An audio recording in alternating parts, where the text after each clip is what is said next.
if I don't know all of you, I know quite a few of you. And what brilliant work that you're doing.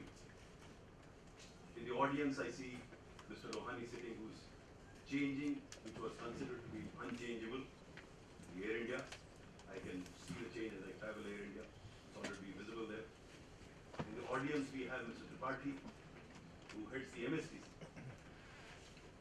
I don't know how many of you are aware that I walk away with all the credit for coal block auction. Actually, the credit should go to people like Mr. Tripathi and the SBI caps, again another public sector undertaking, who actually made it happen.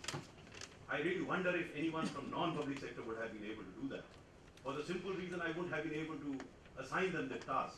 We took the risk of using a single source, asking these people, the risk of requesting Mr. Party to do the impossible, the risk of asking SBI caps to do the impossible, and they did the impossible, they delivered the impossible. Something which the government is proud of, something which we are proud of. Why I'm mentioning this is because I have always felt that public sector have amazing potential, and in all my assignments that I've held, that has been my feeling. It is a question of allowing the public sector to do what they have to do. I think the primary problem is the environment within which the public sectors have to perform. And if in the government, as I am in the government, if you can understand that, if you can understand the limitations within which the public sector have to work and perform and compete, and once we understand those limitations and we are able to at least assuage some of their, or find resolution to some of the issues, I think they can achieve anything under the sun, as is being demonstrated by people who I just mentioned, and many more who are sitting here, who I can recognize by face, but as I'm growing in age, I don't recollect the names. I find it difficult now. That's one aspect of aging. Now coming to the use of technology, I can barely operate my laptop actually. My son or now even my granddaughters would do it better than I do. But what I have learned is the use of technology, how it could be put to good use. And since most of the people sitting here are chief executives or close to becoming chief executives, I don't think you have to really understand technology per se. If you can understand the use of technology, the potential it has, what it can deliver, I think it is amazing. I keep going back to coal block auctions because the amount of technology that was used was such that we made the whole process totally transparent. And there is a reason why I did that. Whether it was as head of the project monitoring group or as coal secretary, my idea was that if I keep everything totally transparent, if I do commit any mistake, which we can, then I'll get to know of that mistake then and there. Because someone will indeed point out, and that's what the beauty of technology is. Rather than 5 years down the line, someone comes knocking on my door and asks me, why did you do this? And I can tell you, I can't go into the details, that we did commit a lot of mistakes. It's not that we didn't, as we went along. But the beauty of technology was that we got to know almost immediately that this was going wrong, and we could correct it. I don't know how many of you are aware that before I came to the Cabinet Secretariat to head the project monitoring group, which arguably is the only office which does not have a file. Before that, I was doing a scheme called Rashtriya Swasthya Bima Yojana, a health insurance scheme, which is still the only paperless health insurance scheme in the world. It doesn't use paper. And mind you, it benefits the poorest of the poor. And there's no paper used. It's based on a smart card. That's another brush with technology which I had. In fact, the scheme came to be recognized world over. The World Bank thought it should be implemented in another 15 countries of the world. They wanted to engage me to take over and do that scheme. Of course, for different reasons, I didn't go over. The ILO and UNDP thought this was one of the finest social security programs in the world. And as it happens, when yoga becomes yoga, it gets to be recognized in the country of origin. Once the Western world put a stamp on this scheme, the country discovered RSBY. Unfortunately, what happened was they also discovered Mr. Anil. So I was plucked out of that scheme and asked to head the project monitoring group, where I was, from serving the poorest of the poor, I was asked to serve the richest of the rich. Because in RSBY, we are serving the below poverty line people. At the project monitoring group, I was fast-tracking projects above 1,000 crore. Now, why am I mentioning that? Because when I was made the head of the project monitoring group, that was the time when the scams were happening. And imagine in that scenario, you are asked to fast-track a project. When I was told for the first time to do what I was supposed to do, I was wondering what can I do, because almost anything that was being done was either actually a scam or thought to be a scam. In fact, in this country we love scams. If you don't have scams, probably we'll not be able to digest our food. So we like to look at scams. As I am discovering, not all of them were as scammy as they are told they were. But nonetheless, in that environment, if you got to do things, how do you do it? Use technology. So what did we do? We created a paperless, fileless office where an industry that had a problem could go to a portal, write down his problem, and this problem on the portal would flow directly to a designated joint secretary in the ministry, in the concerned ministry which was creating that problem, and the concerned joint secretary was supposed to give his comments on the portal itself, visible to the applicant. And then there were meetings to resolve the issues, and the decisions during the meetings were directly written onto the portal. So there was no file moved, there were no minutes approved, it was there.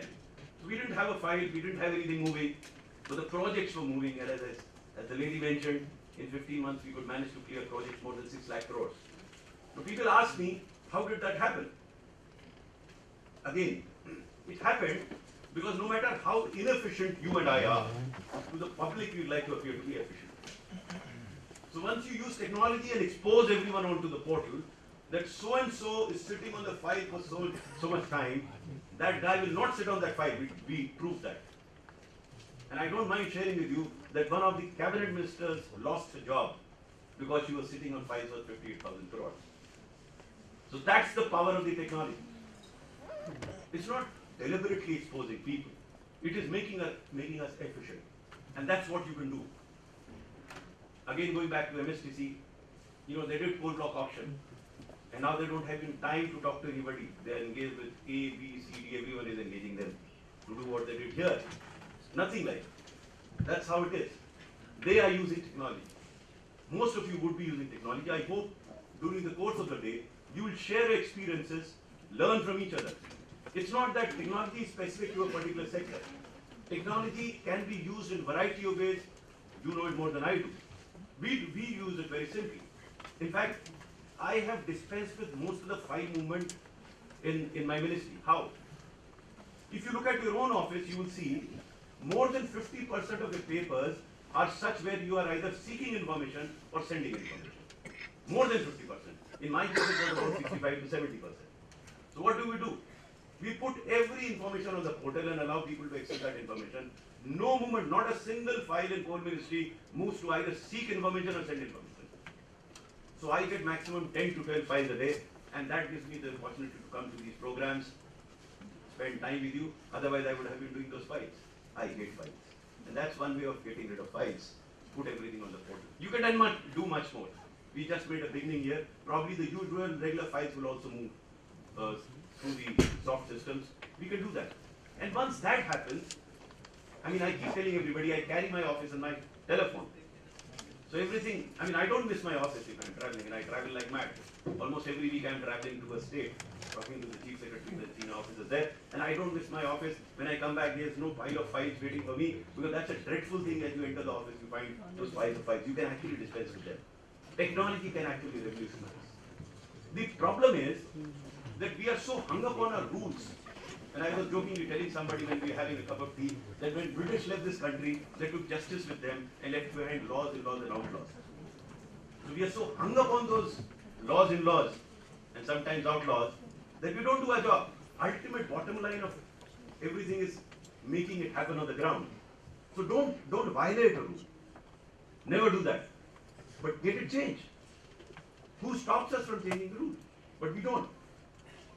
We hang on to those rules. And there again, technology helps you. How does it help you? Now, how does these go together? While I was in the project monitoring group, we were solving individual issues.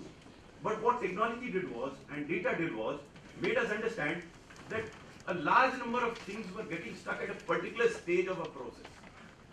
Technology gave me that data. And then by changing that process a bit, those problems stopped coming to me. So instead of then solving individual problem, by a mild change, a small change in the process, number of problems were solved. How else do you think we could have resolved issues for more than 100 projects? because it would have been impossible to take each case. Once we knew the trend, and this trend analysis, this process, all could be done through technology. Because the data came to me, and when data came to us, we understood that this is the change that process is required. What I had in mind, and I couldn't complete that, because again, there was a crisis in the coal sector, so they plugged me out of project monitoring and said you handle coal crisis.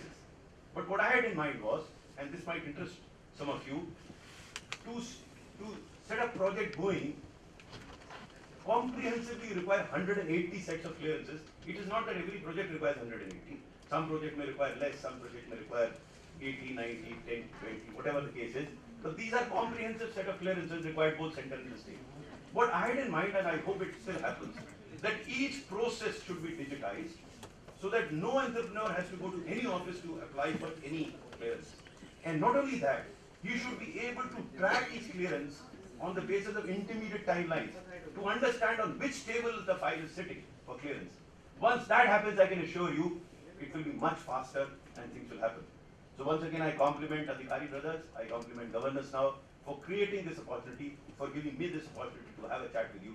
I wish I could stay with you much longer, but as I see the structure of the program today, you have one presentation after the other, one panel discussion after the other. So I'll sneak out in between after some time, but I'll stay on for a while. Thank you very much for inviting me.